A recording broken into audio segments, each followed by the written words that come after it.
In recent years, there has been a surge in legal battles between idols and their agencies, with some cases making headlines and leaving a lasting result. There are numerous reasons for these lawsuits, including overwork, mistreatment, unfair payment, unreasonable lengthy contracts, and even physical harm. If you want to know more, we'll delve deep into the dramatic history of these lawsuits, examining the victories, struggles, and impact on the K-pop industry.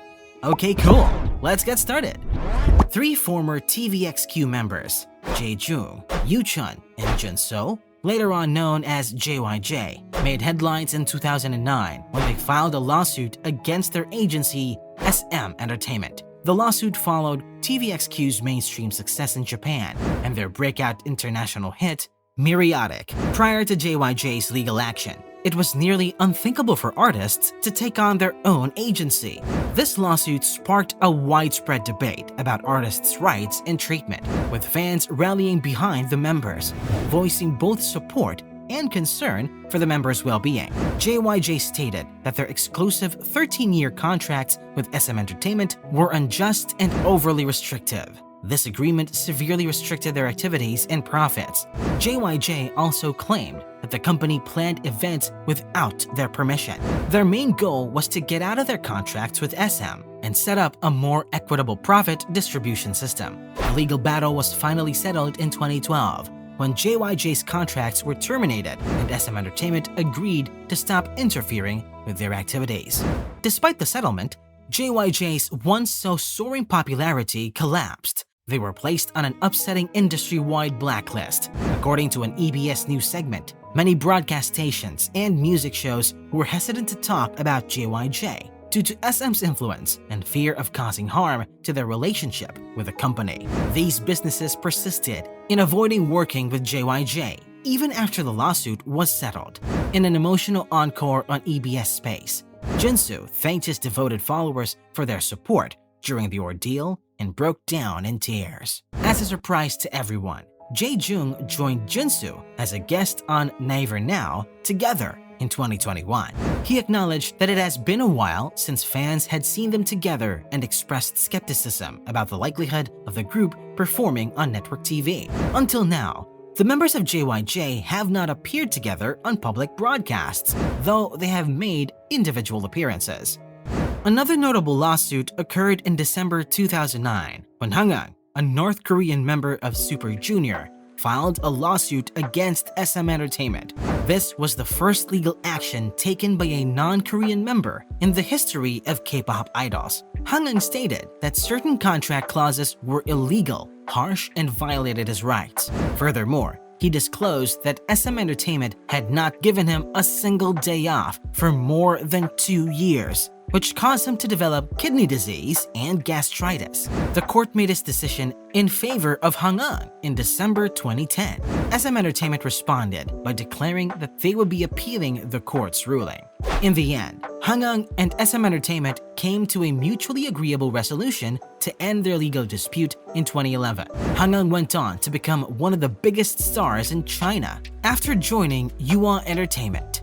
Following the revolutionary lawsuits of JYJ and Hangeng during this decade, the K-pop industry saw an increase in the number of prominent legal battles that sent shockwaves through the industry. For example, former Chinese members of EXO, Tao, Luhan, and Chris filed lawsuits against SM Entertainment in 2014 and 2015.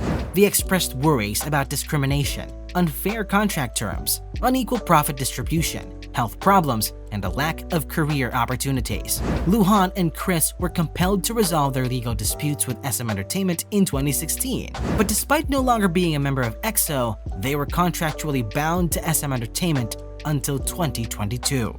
In another case against SM, the agency triumphed over Tao in their lawsuit concerning upfront salary payments. After Tao's defeat, Tao's contract with the label was also extended until 2022 by the Korean court in 2018.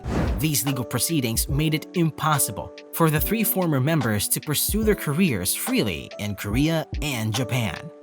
Following the breakup of the wildly successful project group 101, another noteworthy case surfaced. With just a single year of activity from 2017 to 2018, the group was among the biggest K-pop boy groups in the business, and after returning to their respective agencies, the world was eager to see what the members could accomplish. However, fans were taken aback when Lee Kwon-lin filed a lawsuit against Cube Entertainment and Kang Daniel filed a lawsuit against LM Entertainment. Even though their companies were different, they both filed lawsuits for the same reason. The business had sold their contractual rights to a third party without getting their permission. Here are the details. Lee Kwon-lin filed a lawsuit against Cube in July 2019, alleging that the business sold its exclusive management rights in China without getting his or his parents' approval. 2 years later, Lee Kwon-lin prevailed in court and his contract was declared void. Kang Daniel, on the other hand, had filed a lawsuit against LM Entertainment in January 2019, alleging that they had improperly sold its exclusive contract rights to outside parties. After the court found in favor of Kang Daniel, he made history a month later when he established his own company, Connect Entertainment.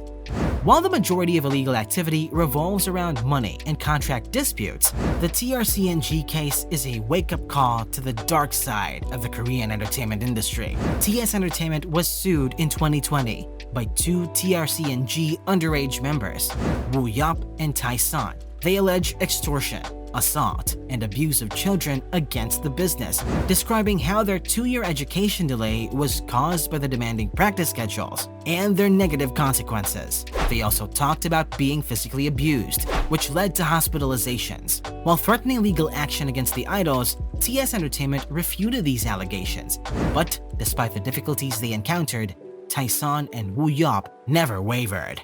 They revealed the difficult living circumstances in which they had to pay for their own food and clothing. They courageously disclosed the verbal and physical abuse they received, along with being forced against their will to attend adult venues. Sadly, TS Entertainment persisted in disparaging the members, asserting that Woo Yup's relationship with a staff member was the reason behind TRCNG's delayed comeback. The lawsuits filed by Woo Yup and Tae-son brought the director of TS Entertainment and 2 employees to court in April 2020. Although the case is still pending, TRCNG has disbanded and TS Entertainment has stopped operating.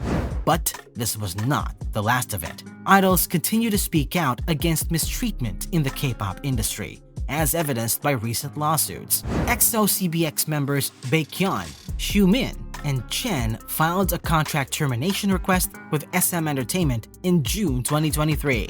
They claim that their contracts contained unfair terms that trapped them in a slave contract lasting up to 17 years. In addition, the company lacked transparency in settlement reports. Some people immediately associated this case with their big senior JYJ, who had gone through the same ordeal. SM Entertainment denied these allegations, claiming that they treated their members well and had a payment system in place. They denied the slave contracts even further, stating that EXO-CBX chose to renew their contracts willingly. Despite the intense public back and forth, things abruptly stopped happening in a matter of days. SM Entertainment and EXO-CBX announced in a joint statement on June 9th that they had reached an agreement. They made the decision to continue collaborating under SM Entertainment, albeit with modified contracts.